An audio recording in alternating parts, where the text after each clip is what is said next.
All right. I can't remember. I think I might not have said this. The way the book organizes chapter 9, section 9.5 has the complete hypothesis tests. Have you guys noticed this yet? 9.1, 9.2, 9.3, 9.4 sort of breaks down the various steps of the whole thing. There are a few concepts we haven't talked about yet, which makes sense because, I mean, holy shit, we did a lot yesterday, so I can't fit everything in. One major one is the types of error. There are types of error. I can make a mistake, not because I calculated anything wrong, but when we get to the end of a hypothesis test and we state our conclusion, are we 100% certain of that conclusion? No. There's a chance that our conclusion is wrong, even though we did all the statistics right. You guys would? I like it. I like it. I mean, if statistics did better than that, I should be able to win the lottery every freaking week. But I can't predict lottery numbers with anywhere near perfect certainty, right? In fact, nowhere near even imperfect certainty I can do that. And that's why you don't see any statisticians making tons of money. Okay. So these types of error. Somebody help me out.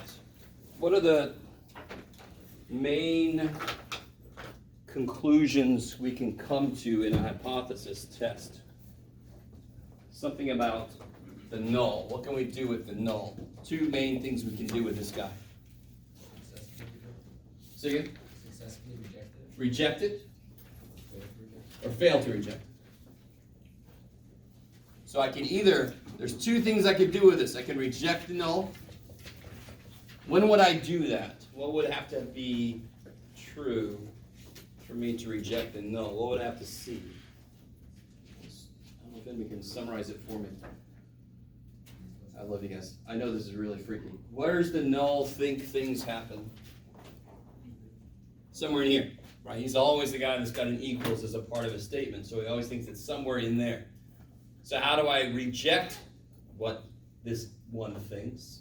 Is if I get way out there somewhere, right? Two tails, one tail, so somewhere away from the middle would show that the one who thought it was in the middle is wrong.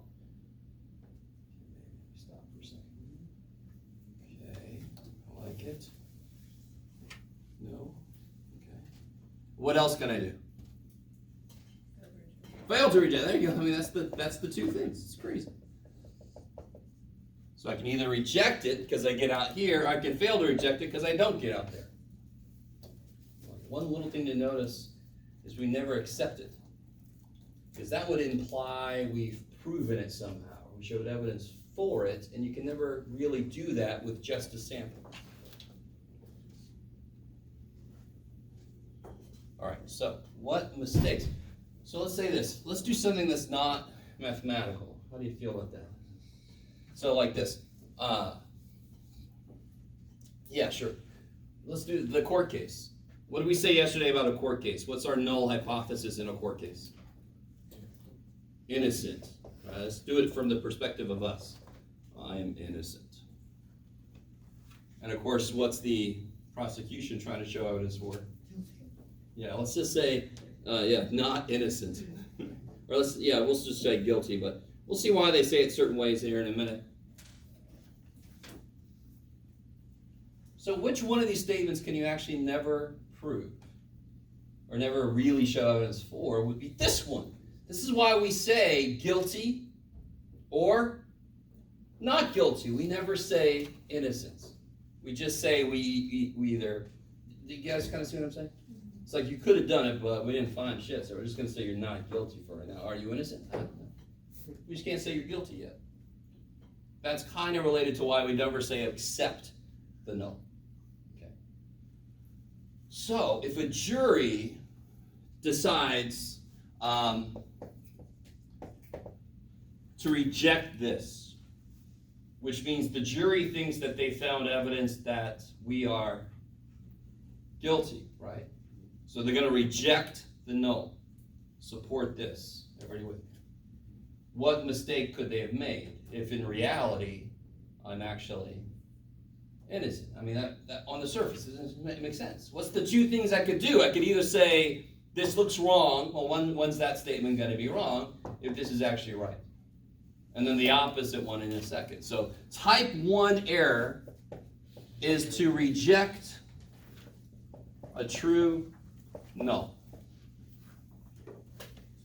So the null is actually true, but we think we found enough evidence to show it's false.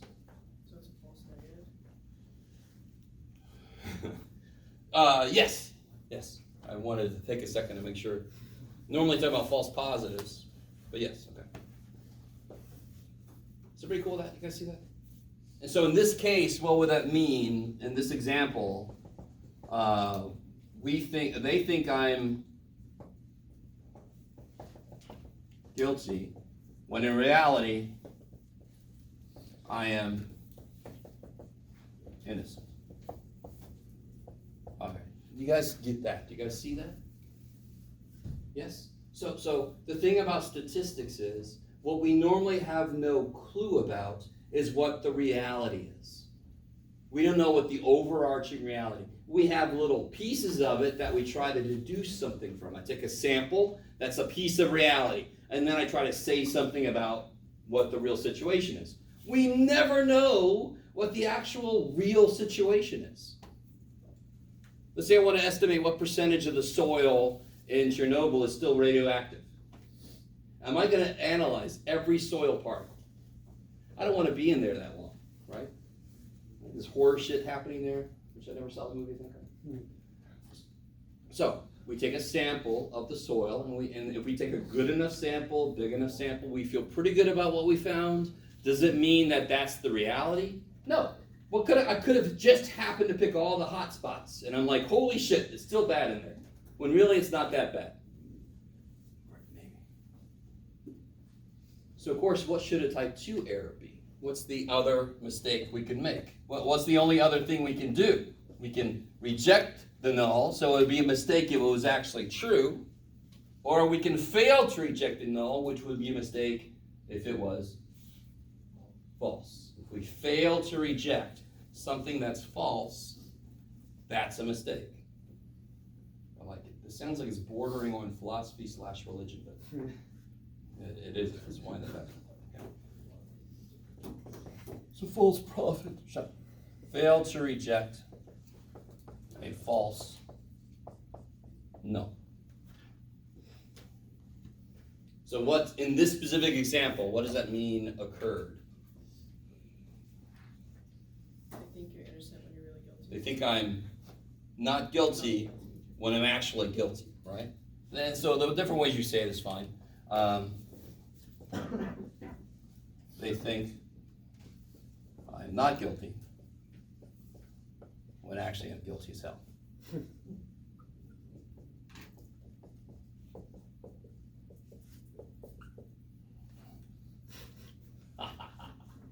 Suckers. Okay. And of course, both of these errors occur daily, right? Because we're imperfect. We don't have a perfect way to look at somebody's head, which I'm kind of thankful for, but oh well. No minority report yet, right? Well, what I do is what you're gonna do. Shut up. All right. One little thing I want to say. This is all you got to know about the types of errors. I do want to say this.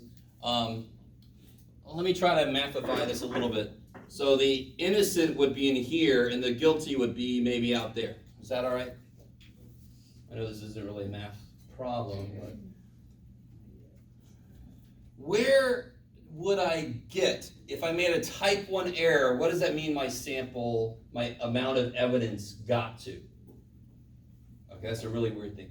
What's the type 1 error mean? What did we come to the conclusion of? What did we do? We rejected the null. The error part was it was true, but what did we do? We rejected it. So where did the evidence get us? In the tail, somewhere out here, right? How big are these tails? That's such a weird question. Like, I don't know, let me come up there. No, I mean theoretically. What's the amount of area in the tail or tails? What letter is that? Alpha. So the probability of making a type 1 error is alpha. So if a type 1 error is really, really bad in a certain situation, then you want to make alpha really, really small. Do you start to understand? This is kind of leading into what I was talking about yesterday.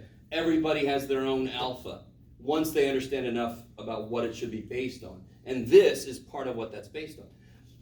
Now, just to make a full picture here, the type 2 error is not just 1 minus alpha. It's not, you wish it was that easy. The type 2 error, believe it or not, is based on something called beta, which is related to something called the power of the test. And to get beta is not necessarily a very simple process.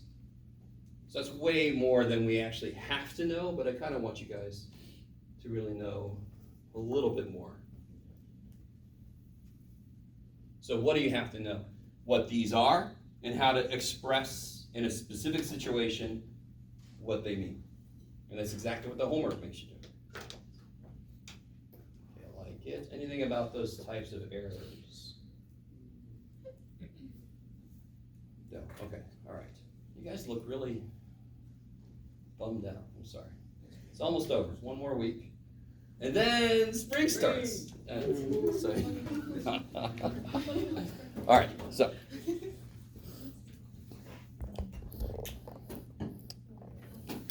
Let me see, any questions from homework stuff? I sort of skipped that right by.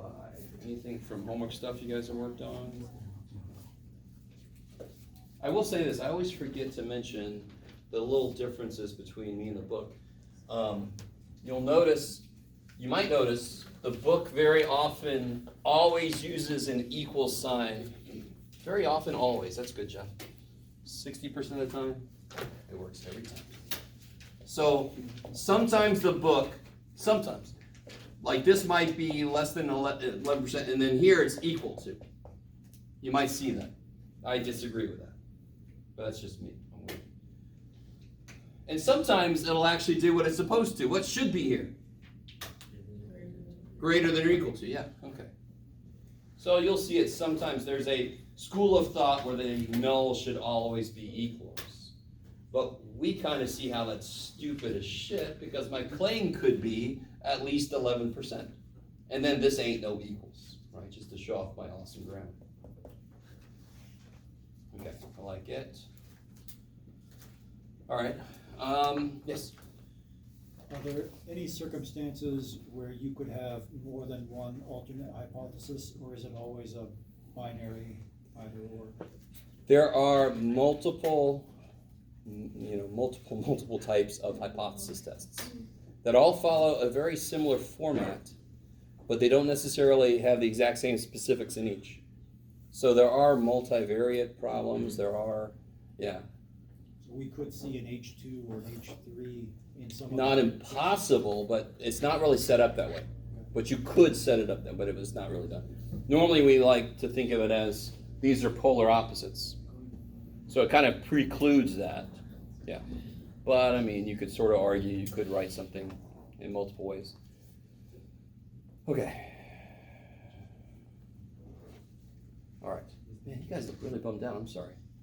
This is part of my job, though, so I guess I'm doing it well. Or seems to be, anyway. So, if there's no questions from homework, you guys, maybe we should do one more, what I call regular hypothesis test example before we do section 10.1, which will somehow be an irregular hypothesis test. Yes, maybe? Yeah. Yes, okay. Do it. Do it, Jeff. Do it, math boy. All right. Let's see. You want to do like a percentage one or a mean one, or does it matter? Surprises. All right, let's do a percentage. We feel that more than, well, let's do this. That at least 80% of stats students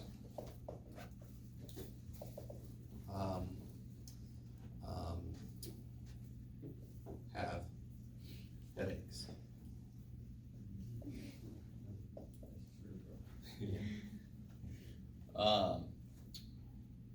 used to joke we should have a dispenser, several dispensers, Tylenol, etc. Just your choice in all the classrooms. We feel at least 80% of students have headaches, so we sample 402 stat students and find, what do you find, Jeff? I don't know, man. Let's say 301 have headaches. All right, is everybody with me on this?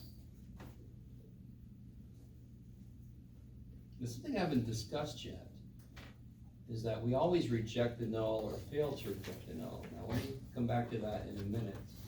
What's the claim being made up here? So this is the first step, right? What's the claim being made? Yeah, P greater than or equal to 0.8. Kick ass. And be real careful, guys. What's 8? Like if it was 8%, what is that as a number? 0.08. So don't be making that note 0.8. Right? It's like you wish your bank gave you 0.5 interest rate. No, 0.05 maybe. Yeah. So where's that going to go? Which one? In the null. Why? Because I want to. I know if some of you guys are like, well, duh, because I can see it's got what it needs, but tell me, what does it need? To go into the null, what's it need? Man, you guys just don't want to talk to me today. Shit. It's going to be boring as hell for me. Why does it go in the null? You just don't want to say because it's too easy. Because it has a equal sign. Okay. Just say it for me. Just make me happy. So what's going to go here? What's the opposite of greater than equal to? This is going to be less than. See, that covers that side, so the opposite better cover the other side. That's all. Right? Which one was our claim again? Which one's the claim? The null. Do we want to succeed in this test then? That's a very strange. What's it mean to succeed in this test? To find a sample that's far enough away that I can reject the null. Do we want to reject the null? No. We're not going to influence our work though, but we're kind of in the background going, I hope it's that, you know. But even the thing that people don't understand about science sometimes, which drives me a little crazy, is even if I totally so adamantly believe this thing, if I do a test and disprove this or show evidence against it, that makes me excited. I'm like, oh shit, I was totally wrong. That's neat. And then we just go. Anyway, sorry. I just have to get that off my chest. So how many tailed tests will this be? What part of this tells me how many and where? Huh? The inequality where? Which one? There's several inequalities up here.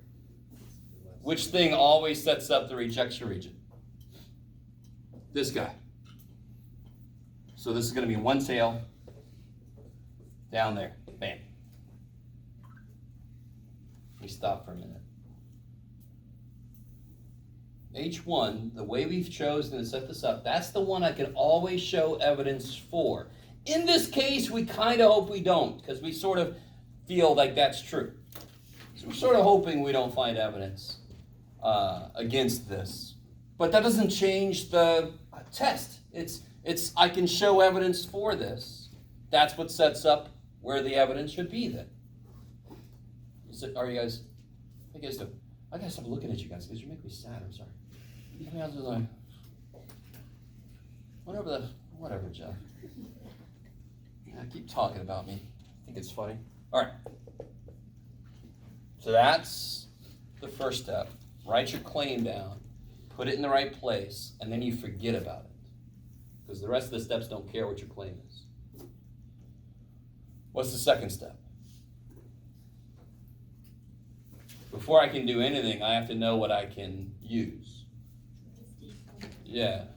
And what's the real question going to be here? Z or no? Nothing. And, you know, depending on how I feel, I'll be nice. We'll see. I tried it out. Doesn't feel right. Because this is an NPQ problem. T-scores were invented for means when I don't know the population standard deviation. For an NPQ problem, I calculate the population standard deviation. So I never have to use t-scores. The only thing I need is it normal enough? That's all I need. How do I check if this is normal enough? No. Sample size greater than 30 is if I have a problem about means. I have a problem about percentages. I need to check what?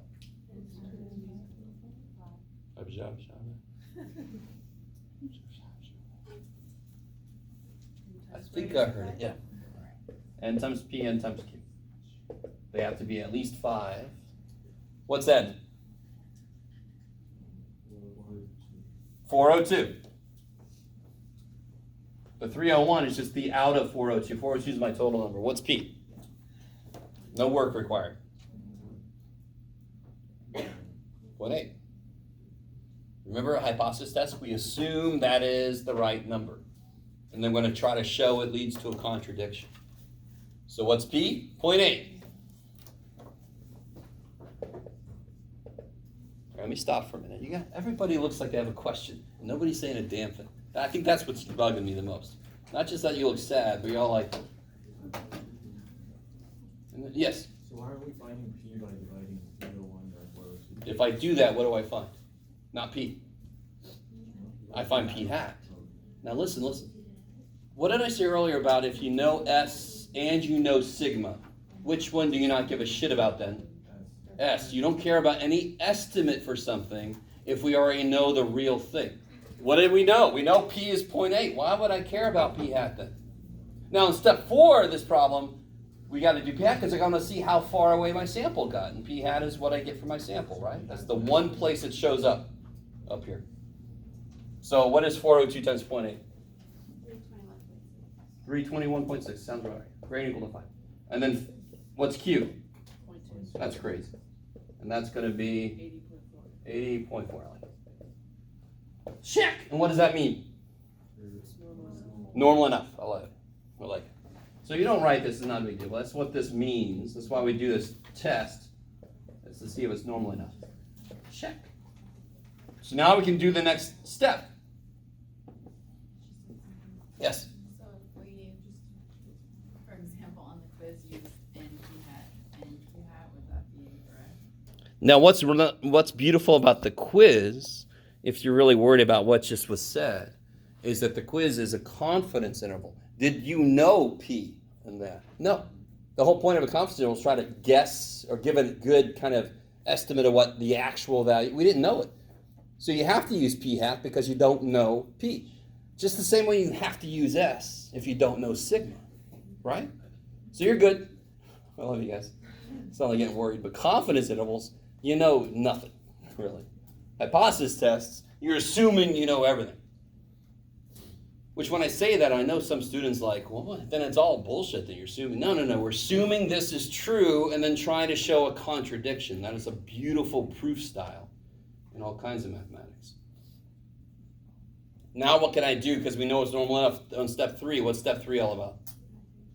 Yes, good. Step 3 and 4 are the heart of a hypothesis test. How far away do we have to get to show evidence? And then, did we find evidence? How far away did we get? That's step C and D, step 3 and 4. So here, the rejection region. What did I not give you yet? Alpha. So let's say alpha is 0.05, which is what you normally use if it doesn't say. Using z-scores, how many tail test? 1 tail. Alpha is 0.05. Can you guys tell me what the z-score is?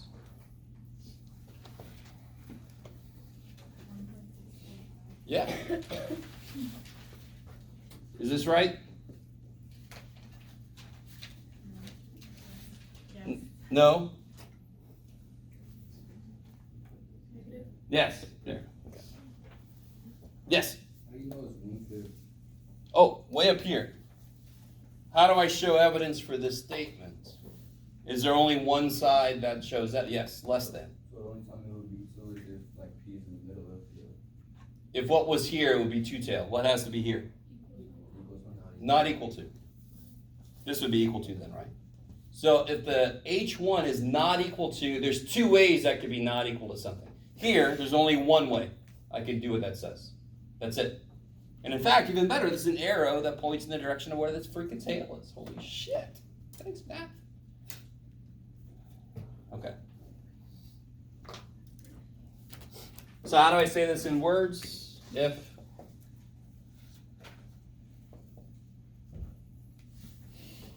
it's pretty cool with that, by the way. A lot of people forget the negative. You put the thing down, and then you get the wrong answer because it should have been negative.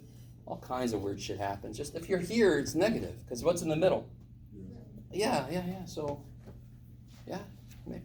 Okay. So if what? If my z star is less than negative 1645, we can do what? Reject the hope, support the high. I like it. Life lessons in statistics.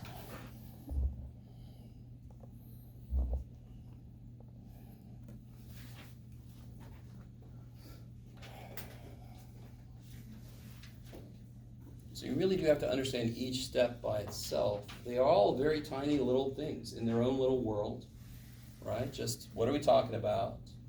What are we allowed to use to look at it? So here was Z. Where's the evidence going to be? And then did we find the evidence, right? So now we're going to see if we found the evidence. What's P hat? That's my sample information. This is what you're trying to tell me earlier. What's P hat? 301. Can't be 301. Yeah, out of 402.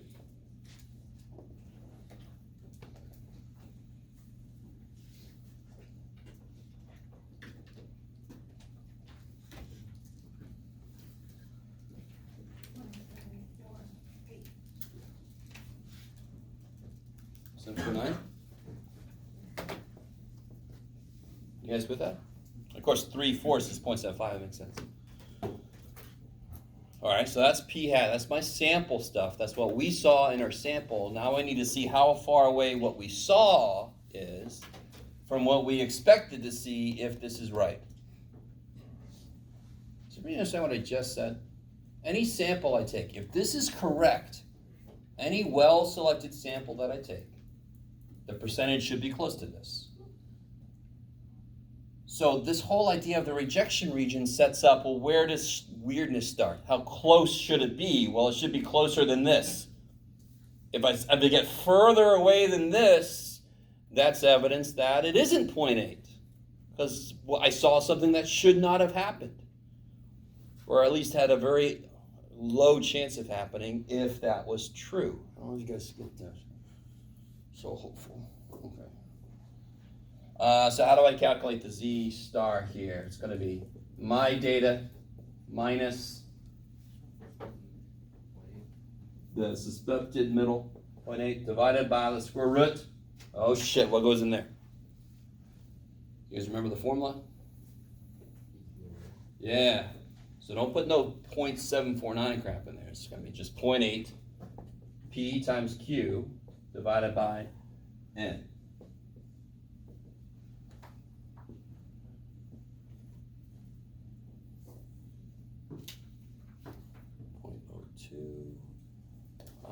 2.5, maybe? Negative 2.5. I could be way off, and I'm okay with that.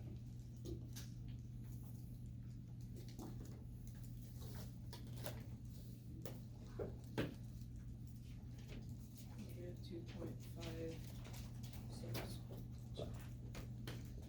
2.56. Not that good close. 2.56, is that what everybody's getting? Make sure you can get that. So right there, we already know what the answer is going to be, and then I would ask for a p-value on top of that. And hopefully you guys all understood the thing I talked about yesterday. Alphas only exist specifically in class. This idea is what you have when you read an article to see if it's enough evidence. 0.02. Wow, it's great. And this other guy's like, that's not good enough. My alpha's 0.01. I mean, it's not that explicit. You've been going, my alpha's 0.01. But it's just an opinion you formulate on their p-value. The p-value is what tells you how significant it is what they found. And we each have our own level of acceptable evidence. Once you know more statistics, you can develop some really good ones, right? Okay. So we already know what the answer is going to be. Did we make it?